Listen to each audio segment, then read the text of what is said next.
You know what? Big decisions equal big impact.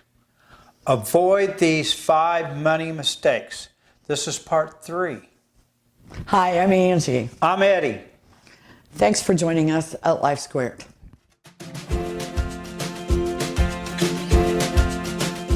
Welcome to Life Squared, brought to you by the Perfectly Imperfect Network, from imperfect folk everywhere.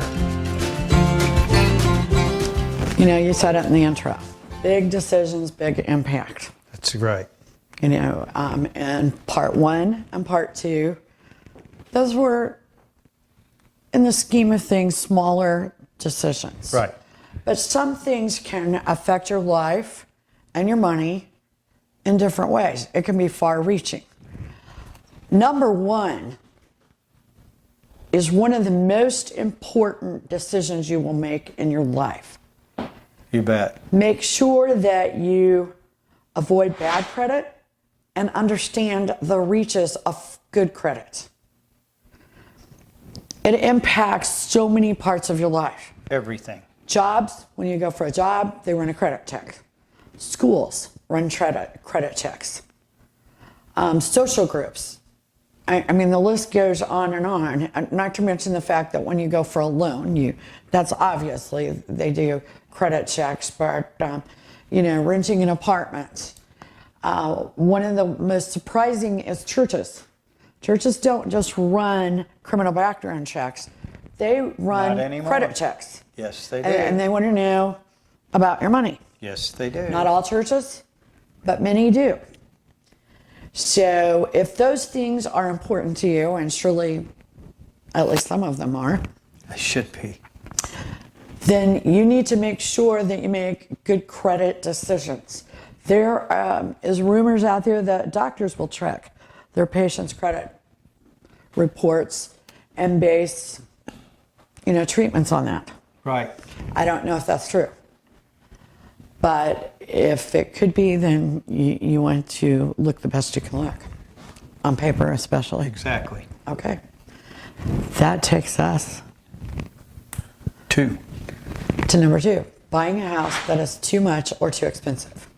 You can always trade up on a house. Always. Always. Start small. Yep. Or start with a fixer-upper. Get exactly. Great big giant fixer-upper Yep. at a good price. Just make sure that you're not house poor. Yes. And that you're not married to your payment, to where every dime you have is going to your house payment. That's, in my job, I deal with this all the time. People get where with their house payment and their car payment, they really don't have any extra money to do anything. They're prisoners. Exactly. And how can you, we were talking about this earlier today, use your money for experiences. Right. Like, maybe you want to ride the roller coaster someplace. Right. Or, go to Europe. You want to have money left over for experiences in your life. Yes. And if you spend too much money on houses and cars, you're not going to have that money left over.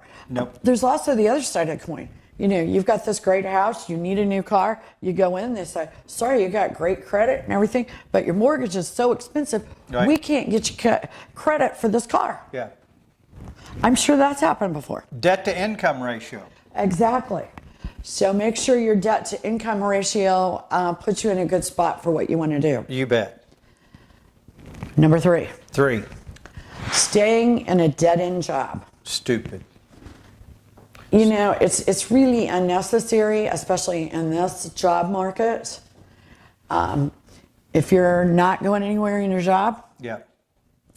Why stay? then start making a long-term plan to get out. Right. Don't quit your job and then start looking. No. Because first of all, employers like people that are employed better. They would rather take you from another job than Right. take you Right. off the street. It's not to say they weren't. But right now, we've got a really good job market. Right. So if you're in a dead-end job, now's a good time Look. to look. Investigate. Yeah. Get happy. Right. So, number 4, avoid relying on friends and family to fill in financial gaps. It's a lose, lose, lose battle. That's right. Parents, be careful. I mean, you don't want your kid to fail, and you certainly want them to get out of college. But if you keep rescuing them, they're never going to learn how to take care of money. Even if you're going to leave them a vast inheritance, maybe more importantly, if you're going to. Right. They need to know how to take care of it, or you're gone and the money's gone very soon. That's exactly right. So make sure you help those people, but help them learn how to take care of the money. Tough love. Exactly.